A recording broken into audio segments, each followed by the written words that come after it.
guys, it's Naturalist Sammy Evans here at Natural Bridge State Resort Park. Today we're going to talk about bees and pollination. So let's just go ahead and talk about some fun facts about bees. So the most common types of bees that everyone knows are the honeybees and bumblebees.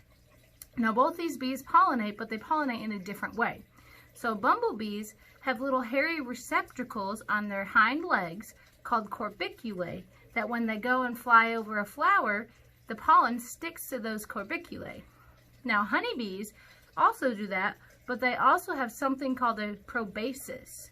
So what that is like a really long tongue. And what they do is when they get to a flower, they actually stick their tongue down into the flower and get out nectar. Now what the honeybees make, as you guys can guess, is honey. So they take that nectar back to their hive and they put it into these things called honeycombs, and they make honey. So here's kind of what the honeycombs look like. And then from that process, we get honey. Now bumblebees use those hairy receptacles on their legs to collect pollen from different flowers, and they actually help cross-pollinate flowers. So basically they'll jump from flower to flower to flower and give each flower a different type of pollen.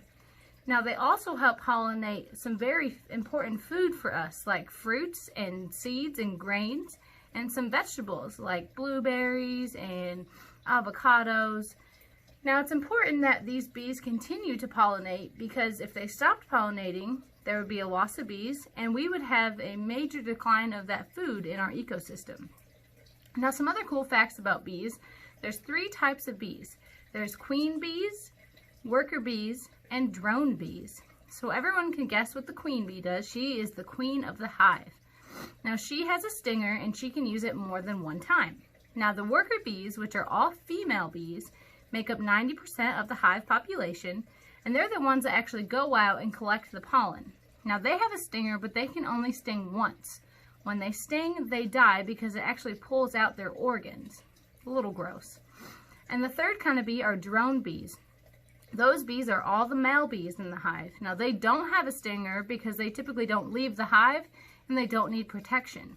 What their main purpose is to mate with the queen bee. So that's just some fun facts on bees. What we're going to do today is do a little craft and show you guys how bees pollinate. Now here's what you need to do this at home. You can color, draw, cut, craft, or make a bee. So I made mine out of a little clothespin. You need something to represent the flowers. So I have these little bottoms of cups that have flowers in them, and I put some chalk in there to represent the pollen. What you can also do is print out or color a flower and then use Cheetos, the Cheeto cheese, to represent this pollen. So let's go ahead and check out this game and show you guys how you can do it at home and how you can understand how bees pollinate. Alright guys, so here are my flowers with the pollen. Now here's my bee, and what I actually did was I put a piece of tape under him to represent those hairy hind legs. So let's go ahead and check out how this little bee here is going to collect the pollen. So he comes on in, he's going to fly into this flower, he's going to get some pollen from this flower. Now he's going to go over here and he's actually going to cross-pollinate with this flower to get some more pollen. And next I'm going to go over here, still cross-pollinating to get pollen here. So I've got a lot of pollen now. And as I keep flying around, I'm going to go to each different flower and I'm going to deposit some of that pollen. So if you zoom in here, you can see I just got some of that pollen from those other flowers onto this flower. So that's how bees can cross-pollinate and distribute pollen to different flowers and crops and all sorts of different things. So you guys can try this craft at home. Again, you just need to make a little bee. Get something that represents your flower and your pollen. Now again, you can use Cheetos and a printout of a flower, and see how you guys can cross-pollinate with different flowers to leave some pollen on other flowers and to get some pollen to take back home to your hive. That concludes our pollination game. I hope everyone had fun. I hope you guys get a chance to try this out at home.